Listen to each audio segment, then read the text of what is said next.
Mau minta tanggapan dari Zen Assegaf, Habib Kribo melihat kalau versinya Pak Kiai, diksinya saya pinjam tadi, halu.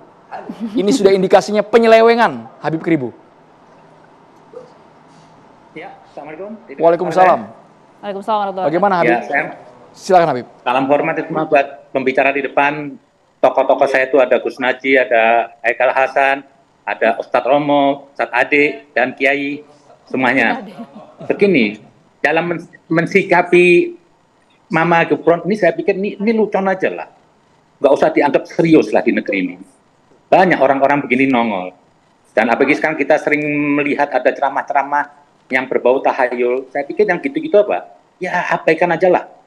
Terkadang yang membesarkan Mama Gufron itu apa? Ya karena diangkat masalah ini ke atas. Dan kalau orang yang meminat kepada Mama Gufron itu pasti orang-orang yang lemah akalnya. Mustahil orang kalau akalnya sehat menerima pandangan Mama Gufron tadi itu. Dan saya pikir untuk itu nggak perlu kita terlalu capek membicarakan Mama Gufron ini. Dan nggak perlu sampai terlibat MUI harus ngeluarin fatwa. Ini negeri ini apa? Kok dikit-dikit ada masalah fatwa. Biarin aja lah, makin itu seperti Mama Gufron itu saya pikir apa? Ke laut. Makanya kita perlu membimbing bangsa Indonesia ini apa? Beragama dengan akal. Gak perlulah ada stigma-stigma saling tuduh-menuduh atau menghina atau dengan simbol-simbol penista agama. Tanggapin aja dengan narasi. Narasi ditangkapin dengan narasi. Gak perlulah dihadapkan harus hukum semua. Loh, kesalahan pikir kok dihadapkan hukum fisik. Ini kan jungkir balik. Gak ada tuh di zaman Nabi begitu. Jadi penista agama tuh gak ada yang sampai ke situ lah. Pemikiran harus disidang ini. Apalagi seorang Mama Gufron. Ini siapa? Nongol-nongol udah kayak si buah dari buah hantu apa? Negeri ini banyak kiai besar. Ada Gusmus, ada Gus Baha, banyak kiai.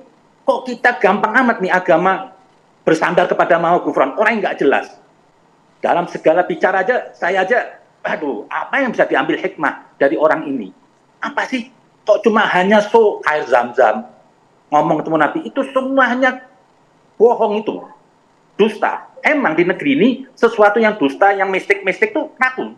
Mau saya itu dari dulu paling muak kalau ada seorang penceramah itu berbau tahayul. Tapi di balik itu semua saya pikir apa?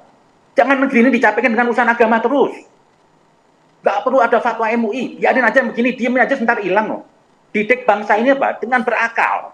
Tapi mengapa kemudian fatwa MUI? Tapi mengapa kemudian fatwa MUI tidak, menurut Anda tidak begitu penting? Bukankah kemudian MUI juga memiliki salah satu tujuan yaitu memelihara akidah umat agar lebih lurus lagi mana yang jelas begitu Habib? Ini orang nggak berakal, kenapa harus MUI turun tangan? Mama Gufron nih, kalau saya sebagai orang beragama, ini dia bertindak nggak pakai akal. Salah kalau MUI menanggapi, justru membesarkan Mama Gufron ini. Diemin aja, ini nggak penting kan orang begini ini di setiap zaman ada. Lah, saya kepengen MUI itu apa? Bertindak berpikir yang besar.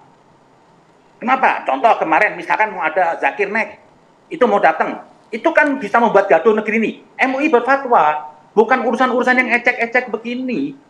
Sayanglah, kebesaran MUI masa merespon Mama Gufron. Siapa Mama Gufron ini? Tapi seperti ini, jelas riwayatnya. Habib Kribo, kalau memang riwayat tidak jelas, diabaikan saja, itu informasinya muncul dengan sendirinya. Videonya muncul dan akhirnya dikonsumsi oleh masyarakat. Bahkan ramai dilihat. Yang kita khawatir kalau ini jadi post-truth, kebohongan yang berulang dan akhirnya dipercaya oleh publik, sehingga MUI turun tangan mungkin. Sesaat lagi ditanggapi, Habib Kribo dan juga Majelis Ulama Indonesia. Hanya di Catatan Demokrasi pemirsa.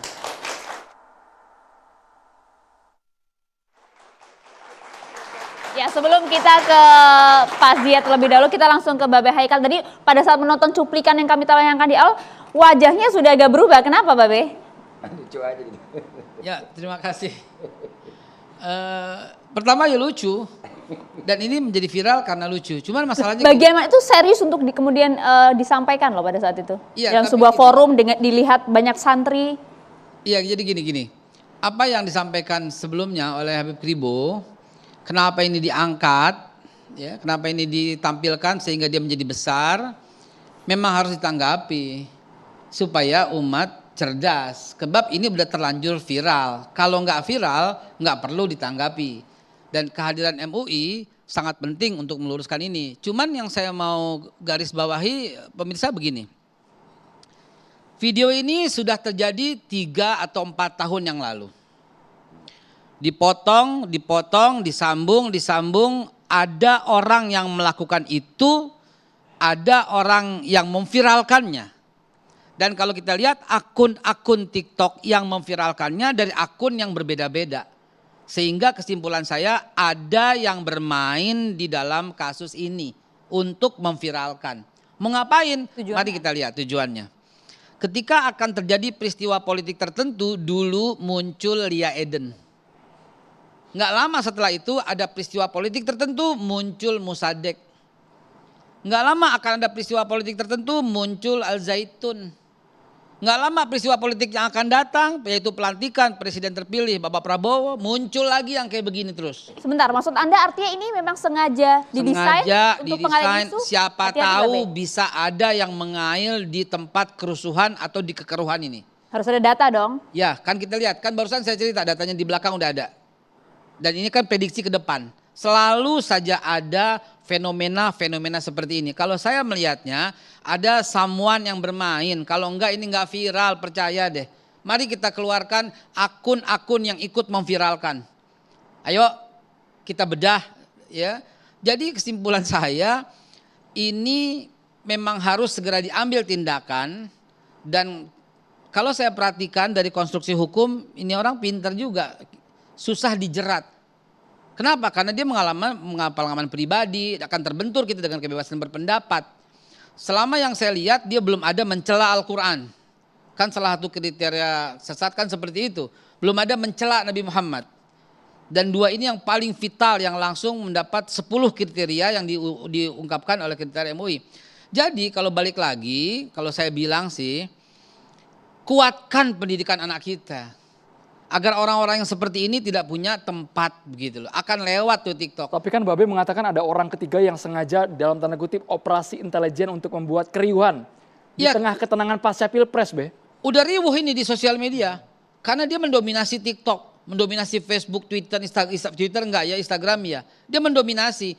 Selalu lewat dalam TikTok Yang mau kita. ditutup isu apa, Be sebenarnya, Be? Ada isu apa, ada polemik apa yang terjadi sehingga munculin Mama Gufron supaya yang lainnya tenggelam? Banyak dong.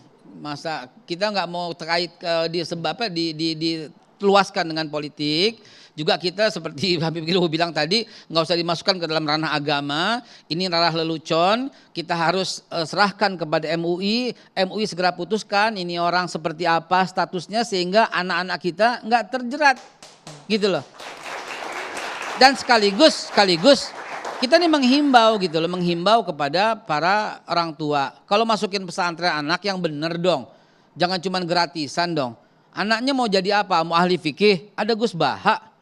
Mau orang yang adem lembut, ada pesantrennya AA Gim gitu kan.